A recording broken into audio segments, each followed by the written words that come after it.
દેશમાં ચાલી રહેલી ટોલ વ્યવસ્થાને લઈને ઘણા લોકોએ પોતાનો આક્રોશ વ્યક્ત કર્યો છે. ઘણી જગ્યાએ અણબનાવો પણ બન્યા છે, કેટલીક જગ્યાએ ઘર્ષણ પણ સર્જાતા હોય છે. અને આ પરિસ્થિતિને જોતા હવે કેન્દ્ર સરકાર ટૂંક સમયમાં દેશમાં લાવી રહી છે નવી ટોલ નીતિ. જી હા, જે હાઈવેનો પ્રવાસ કરનારા લોકો છે તેમના માટે આ નવી ટોલ નીતિ વધુ સુવિધાજનક અને રાહત આપનારી સાબિત થશે. આ નવી ટોલ નીતિ લાવવાનો ઉદ્દેશ જે ટોલ વસૂલી છે તેને વધુ પારદર્શક અને સુવિધાજનક બનાવવાનો છે.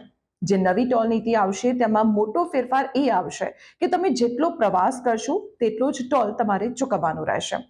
ઉદાહરણ તરીકે સમજાવું તો જો તમે નેશનલ હાઈવે પર 10 કિલોમીટરનો પ્રવાસ કરો છો તો તે પ્રમાણે જ તમારે ટોલ ચૂકવવાનું છે. અત્યારે મોટાભાગે એવું થતું હોય છે કે તમે નેશનલ હાઈવે પર ભલે ઓછા અંતરનો પ્રવાસ કર્યો હોય છતાં પણ તમારે પૂરેપૂરો ટોલ ચૂકવવો પડતો હોય છે. અને એટલા માટે જ મોટાભાગે ઘર્ષણ પણ સર્જાતું હોય છે. અને આ ઘર્ષણ હવે નહીં સર્જાય, આ પરિસ્થિતિ હવે નહીં સર્જાય, કારણ કે સરકાર જે નવી ટોલ નીતિ લાવી રહી છે તેમાં સૌથી મોટો ફેરફાર આ જ આવવાનો છે, જેટલો પ્રવાસ એટલો ટોલ.